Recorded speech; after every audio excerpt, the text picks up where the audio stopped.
Hello and welcome to another painting video. In this video, I'll be painting the Horus Heresy Contemptor Dreadnought from the Age of Darkness box set. Of course, he is in the Death Guard colors, as you can see here.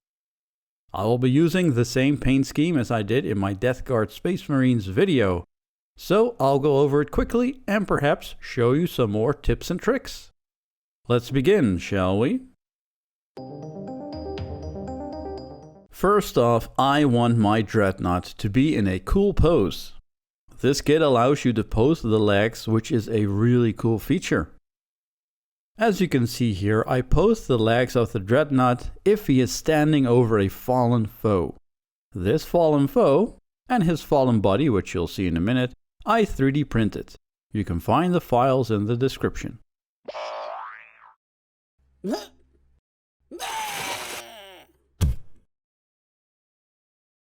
And here's his buddy. Another great feature of this Dreadnought kit is you can place the fingers of the arm however you want, so he's holding on to this poor Marine.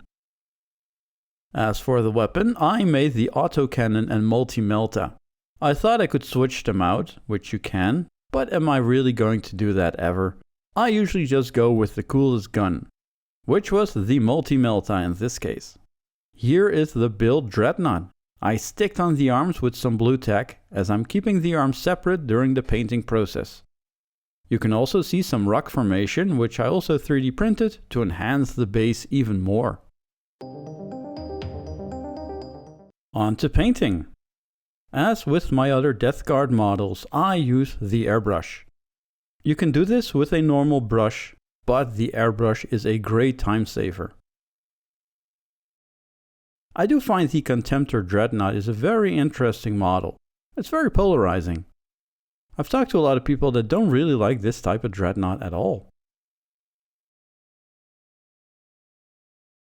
It's probably my least favorite of all the Dreadnoughts, as when I think of a Dreadnought, I think of a boxy shape. But while painting, this model has grown on me. I pinned the arms on pieces of cork by drilling small holes in the connection points. I also have some shoulder pads stuck on with blue tack, as I was also painting my second tactical squad while painting this model. I also wanted some green armor on the Dreadnought, so with masking tape, this is easily achieved with the airbrush. Do make sure you tape off everything you don't want painted. I made the mistake of not taping off the right leg and got some green on the white armor. Luckily, that will be fixed as this model will be weathered a lot. Alright, brushing is done. Let's go over some other steps real quick. I am a big fan of Mortarian Grime, the new shade released by Games Workshop. It works really well on the white armor of the Death Guard. The bony white colors a nice subtle shade of dirty green, which is a great telltale for the coming corruption of this legion, which they'll have to endure for the next 10,000 years. There's lots of metal on this model. I actually like that, as it does break the white armor up nicely. The way I paint most of my metal is pretty standard, but effective. I do like using Iron Warriors instead of Lead Belcher. It's a bit darker and covers really well. A great base for some nice dirty metal. The Agrax Earthshade is used to make the dark metal look really dirty. This is still an old pot of the shade. I'm very curious how the new shade will work. Has anyone tried it yet? Let me know in the comments. As for black, I don't really use Abaddon Black anymore. Corvus Black is a really dark gray, which is a great base coat for black. You'll be able to shade it with Null Oil and control where the highlights will be. Highlighting black is also a challenge, isn't it? But by using Corvus Black, or really any dark gray color, highlighting with gray will be a lot easier as it looks way more natural.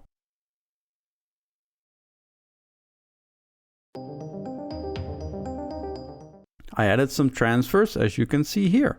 Now the Death Guard are not supposed to be very ornate, and I don't really care for their machines and vehicles.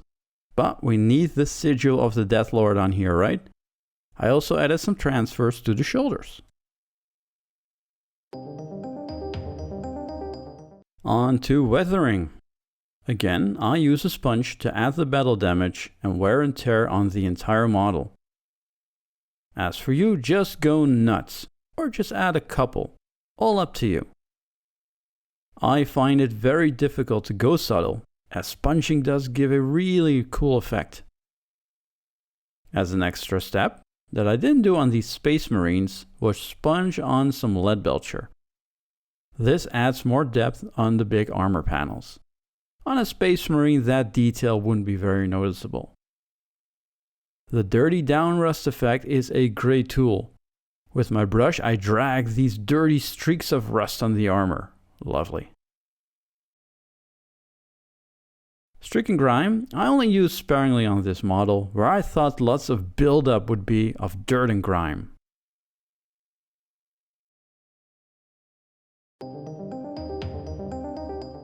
So who are these poor casualties that the Dreadnought is standing on and flinging about? Why, they are word bearers. Why, I hear you ask? That doesn't make a lick of sense. Well, a buddy of mine is playing word bearers and he put some Death Guard casualties on his Rhino. I of course had to retaliate, hence word bearers. After base coating the word bearers with Corn Red, I highlighted the models with some Evil Sun Scarlet. I then highlight with Wild Rider Red. For highlighting, I'm using a dry brush as it is quick and dirty. I shade all the red with known oil. This gives a nice dark dirty red color. Would also work great for some Blood Angels. I paint the shoulder guards and other parts with Corvus Black. And shade it again with known oil.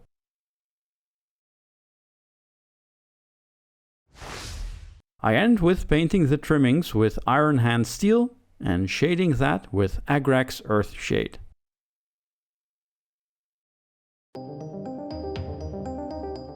Finally, the base. I again get out my airbrush and spray Garagax Sewer on the base and at the feet of the Dreadnought.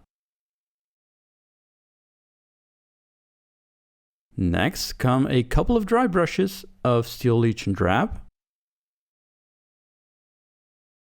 and Baneblade Brown. I also dry brushed the feet of whatever model is on the base so it blends more with the muddy surroundings. Rocks and other battlefield debris are dry brushed with Wraithbone. This is to shade it afterwards with Administratum Grey. On some part of the Space Marines, I added some barbed wire, which I got from Army Painter. Just cut off a little piece and wrap it around a paintbrush to get a cool piece of barbed wire for your base. I stick it down with some PVC glue. One thing I didn't mention in my other videos is that I also add a gloss varnish to the muddy base. This makes the mud look more gross and slick. The base looked a little bit too dry before that. And finally, I paint the trim with Corvus Black. And here we have a finished Contemptor Dreadnought, ready to fling poor word bearers to their doom. My goal was to paint 500 points to get a practice game going on against my word bearer buddy, and it's done now. A Praetor, 2 tactical squads, and a Dreadnought. Stay tuned for my next video, where I will try to do something special with a certain army of noble knights in the mortal realms, who are totally not a bunch of disgusting cannibals. In the meantime, be sure to check out my Instagram, where I post pictures of current projects and behind the scenes stuff. But for now, thanks for watching.